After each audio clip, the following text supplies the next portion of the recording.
De lluny, i fins i tot fixant-se en els seus detalls, podria semblar una bicicleta, però en realitat és la primera moto que es va fer a l'estat espanyol. La va fabricar a Catalunya la família Villalbí l'any 1904 i és l'única que queda de les 5 que en van fer.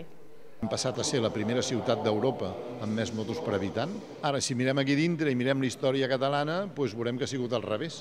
Ha sigut una regressió total de ser els reis del món i exportar a mig món i vendre als Estats Units i tot, hem quedat a zero.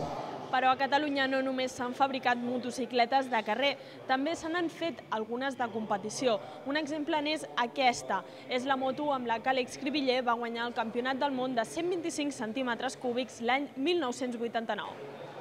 Jo me'n recordo quan l'Àlex va dir que anava amb JJ Coves, era una marca desconeguda aleshores, i van dir, bueno, de moment, doncs mira, amb això llavors Déu dirà, no? Aviam si trobem alguna millor. I quan es va proclamar campió del món amb una moto feta aquí a Barcelona, bueno, pots imaginar doncs la il·lusió, no? I poder-la veure aquí, bueno, molt contents. I per tancar l'exposició no podia faltar una Honda Scoopy. És un model del 1993 que, tot i que encara el podem veure circulant pels carrers de Barcelona, ja es considera una part de la història de la moto a Catalunya.